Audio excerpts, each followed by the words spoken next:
ಬೆಂಗಳೂರಿನ ದೇವನಹಳ್ಳಿ ಸಮೀಪದ ಕೆಂಪೇಗೌಡ ಅಂತಾರಾಷ್ಟ್ರೀಯ ವಿಮಾನ ನಿಲ್ದಾಣದಲ್ಲಿ ಇಂಡಿಗೋ ವಿಮಾನದಲ್ಲಿ ಹುಸಿ ಬಾಂಬ್ ಬೆದರಿಕೆ ಪ್ರಕರಣ ಆತಂಕ ಮೂಡಿಸಿತ್ತು. ದೆಹಲಿಗೆ ತೆರಳುತ್ತಿದ್ದ ವಿಮಾನದ ಶೌಚಾಲಯದಲ್ಲಿ ಬಾಂಬ್ ಇದೆ ಎಂದು ಬರೆದ ಟಿಶ್ಯೂ ಪೇಪರ್ ಪತ್ತೆ ಆಗುತ್ತಿದ್ದಂತೆ ತಕ್ಷಣ ಎಚ್ಚರಿಕೆ ಕ್ರಮ ಕೈಗೊಳ್ಳಲಾಯಿತು.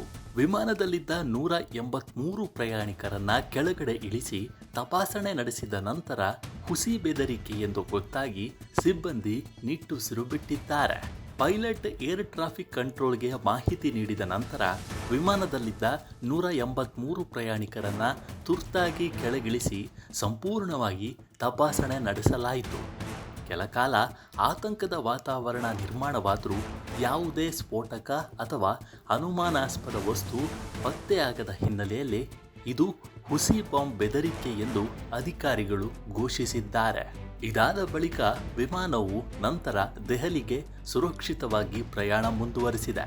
ವಿಮಾನದ ಶೌಚಾಲಯದಲ್ಲಿ ಬಾಂಬ್ ಇದೆ ಎಂದು ಟಿಶ್ಯೂ ಪೇಪರ್ನಲ್ಲಿ ಬೆದರಿಕೆ ಸಂದೇಶ ಬರೆದಿರುವುದು ವಿಮಾನದಲ್ಲಿದ್ದ ಪ್ರಯಾಣಿಕರಲ್ಲೇ ಒಬ್ಬರಿರಬಹುದು ಅನ್ನೋ ಶಂಕೆ ವ್ಯಕ್ತವಾಗಿದ್ದು, ಘಟನೆಗೆ ಸಂಬಂಧಿಸಿದಂತೆ ಕಿಡಿಗೇಡಿಗಳನ್ನು ಪತ್ತೆ ಹಚ್ಚಲು ಪೊಲೀಸರು ವಿವಿಧ ಆಯಾಮಗಳಲ್ಲಿ ತನಿಖೆಯನ್ನು ಆರಂಭಿಸಿದ್ದಾರೆ. ಇತ್ತೀಚೆಗೆ ಇಂತಹ ಹುಸಿ ಬಾಂಬ್ ಬೆದರಿಕೆಗಳು ಸಾಮಾನ್ಯವಾಗಿ ಹೋಗಿದೆ. ಕೇವಲ ವಿಮಾನ ಮಾತ್ರವಲ್ಲ, ವಿಮಾನ ನಿಲ್ದಾಣ, ಕಚೇರಿಗಳು, ಶಾಲಾ ಕಾಲೇಜುಗಳು ಸೇರಿದಂತೆ ಬಹುತೇಕ ಕಡೆಗಳಲ್ಲಿ ಇಂತಹ ಹುಸಿ ಬಾಂಬ್ ಬೆದರಿಕೆಗಳು ಬರುತ್ತಲೇ ಇವೆ. ಈ ರೀತಿ ಬೆದರಿಕೆ ಸಂದೇಶಗಳನ್ನು ಕಳುಹಿಸುವ ಮತ್ತು ರಚಿಸುವ ಕಿಡಿಗೇಡಿಗಳನ್ನು ಆದಷ್ಟು ಶೀಘ್ರವಾಗಿ ಬಂಧಿಸಬೇಕಿದೆ. ಆ ಮೂಲಕ ಸಾರ್ವಜನಿಕರಲ್ಲಿ ಮೂಡುವ ಗೊಂದಲ, ಭಯ ಮತ್ತು ಅಶಾಂತಿ ವಾತಾವರಣವನ್ನು ನಿವಾರಿಸಬೇಕಿದೆ.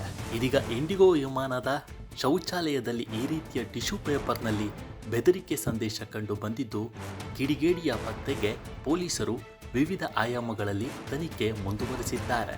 ಪೈಲಟ್ ಏರ್ ಟ್ರಾಫಿಕ್ ಕಂಟ್ರೋಲ್ಗೆ ಮಾಹಿತಿ ನೀಡಿದ ನಂತರ ವಿಮಾನದಲ್ಲಿದ್ದ 183 ಪ್ರಯಾಣಿಕರನ್ನ ತುರ್ತಾಗಿ ಕೆಳಗಿಳಿಸಿ ಸಂಪೂರ್ಣವಾಗಿ ತಪಾಸಣೆ ನಡೆಸಲಾಯಿತು.